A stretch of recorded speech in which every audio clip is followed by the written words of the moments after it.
What's up? It's Paul from Guitar World, and as you may be aware or not, Summer NAMM has been canceled. But that doesn't mean there's any shortage of new products and launches. So because you can't be there, we're going to bring all that stuff to you.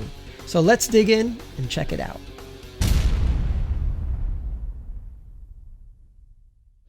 Before we get started, I want to give a big shout out and thank you to Blue Mics for providing this Yeti X microphone, the boom stand, all of this to make me sound incredible on my end. Well, I'm joined here today with Bryan Ewald, who is the demo artist from PRS Guitars, and I'm glad to have you here, Bryan. Hope you're doing well. Me. Doing great, thank you. Cool. So I understand that PRS Guitars has launched a bunch of firsts, and so I'm sure you're going to take me through each one. So let's begin. Tell me about that. Yeah, so they're always coming out with great new stuff. Backtracking a little bit, the 594 that came out, I think in like 2016 or 17, maybe 2015, around there, quickly rose to the top of some of their best-selling models of all time. And recently that was introduced in the S2 line, which is the second Maryland-made line. Still all handmade right there in Maryland, and but a much better price point for most people. So we've got one of those. We'll take a look at it and specifically talk about how it differs from the core model, where the price differences are, and two really cool, exciting SEs. One that's completely brand new is the Parlor Guitar, the small body Parlor Guitar, which comes in a couple different options. The one I have here with me is the P20E, and this one is in the what they call the black top finish. The black top is like a satin black top, but with the natural mahogany back and sides finish. All of the P20s have the same Tonari body style, the non-cutaway, the same shorter scale length. I believe the scale length is about, I'm going to actually look it up here, just make sure I don't say it wrong. Scale length is 24.72, very specific.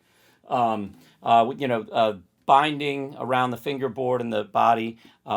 Great small travel guitars, but also a really cool like mid-range voice that really cuts through in a mix. Works great for like slide and kind of Delta blues stuff. But I do a lot of recording with smaller body guitars because that mid-range is where the guitar lives, right? It's like if you have a huge dreadnought with a sparkly top end and all this low end is great for sitting around and playing it solo or in a bluegrass kind of thing, but in a band setting, in a recording, often that low end is all filtered out, and it's that mid-range. If you don't have that mid-range, it cuts through, and I think these little small body guitars do it great.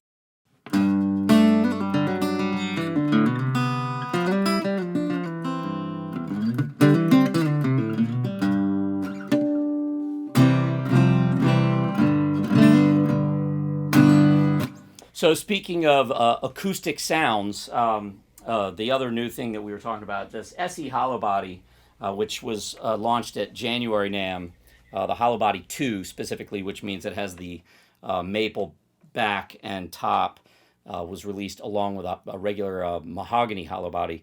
And now the Piezo is out, which the Piezo is a Hollow Body 2. It's got this gorgeous, not just flame maple top and back, but all the binding on the fingerboard, the binding around the headstock, even binding inside the F-holes, all curly maple. It really is amazing, not only how they play and sound, but they look like $1 million. It does not look like an SE. So here's just the electric sounds.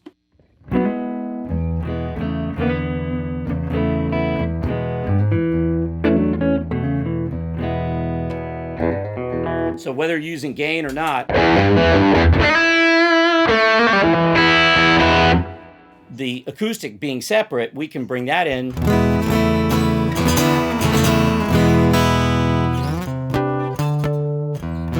Isolated, and we can blend them, so I could have, let's say, an acoustic playing.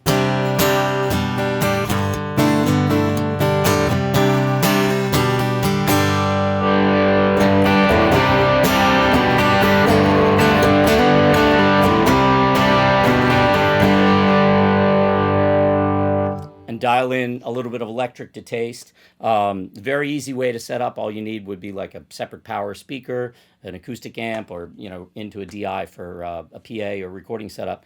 But really, really versatile sounds, just like the core instruments, but now in the SE line. Yeah, I loved it. I was fortunate enough to actually demo that guitar just recently, and it's amazing the amount of features and design that Paul was able to pack in an SE model, and still sound great and feel like you're playing a custom, almost like a custom shop guitar. It's a fantastic feat that he's done over here. And I did do the same thing as you had mentioned before. I split the signal to an acoustic amp and to an electric amp, and and the results just sound extraordinary. So, and just as you're playing there, it just sounds really amazing. And then of course, having that ability to blend is incredible, and you're really showing that in the best light right now. Another cool thing about this one is that if you're on a gig and the battery dies, obviously that only affects the piezo. The magnetic pickups will work regardless. And when you're coming out of the second back output, the battery is not necessary for the system. And the last thing we have over here is the 594 S2. And have you played one of those? Now, I'm not sure whether I got a chance to see that yet, so this may be new for me to see. The other two I had seen, but I'm not sure I've seen this yet. The name comes from the 24.594 inch scale length, right? The very specific measurement of the scale length. The idea of the design of the guitar, two-piece tailpiece, the more traditional four-knob layout as opposed to where Paul would typically lay them out in a slightly different pattern. But the big thing was taking a double cutaway guitar, Paul's guitar body, but putting the toggle switch up here, which is, where you would kind of expect it on a guitar of this layout. A lot of people are, sure, used to that.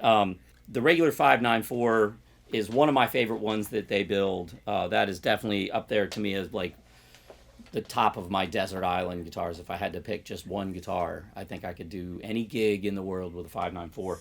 So the S2 line, the way they differ, they have the exact same vintage style tuning pegs that the core does. It's the exact same bridge. It's the same wood. It's all still handmade in Maryland. The biggest differences are the pickups are wound for PRS to his specs. So can you give us a little playing so we can hear it? Absolutely. So quickly we'll go through and listen to the 5815S pickups on the 594 S2 here. So here it is clean.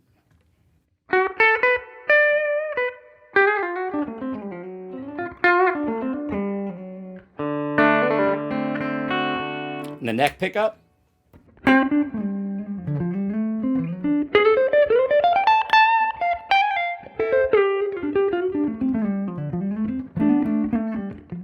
And both, just like the core models, you can split the pickups individually.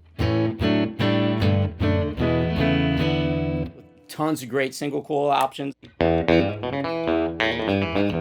gets really spanky if you want it to. But of course, let's hear it with some gain.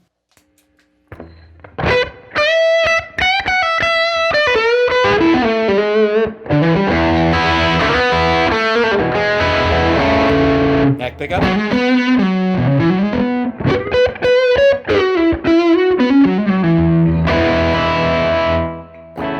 And just like any of the other pickups in Paul's line, they clean up beautifully. Just rolling the volume back. Really great sounding pickups. Very, very similar to what you find in the core line. Bryan, thank you so much for taking us through, the SE Tonari Parlor acoustics, the SE Hollow Body 2 Piezo, and the S2 McCarty 594. The genius of all these guitars is that Paul has made all these well-known guitars affordable and still feel luxurious and sound great. And as you've demonstrated, they sound amazing. So thank you for thank that. you. And really, Paul, and there's the amazing team of people. Paul is certainly the figurehead, but there's a lot of amazing people that make all that stuff happen. Not just the people building it day to day, but it's and definitely if you're ever, and this goes out to anybody out there, if you're ever in and around Maryland, you should try to check out the factory, of course, once all this stuff wraps up. And unfortunately, we can't do this in person, but it's nice to, talk to somebody. I've been stuck in my basement by myself for a long time. I understand. We all want to get out, and hopefully we can start playing music to people again. Yeah. It's terrible, but great. Well, thank you so much, Bryan, and appreciate that you showing us all this stuff. And definitely check all these new PRSs out. Sounds great. Be well.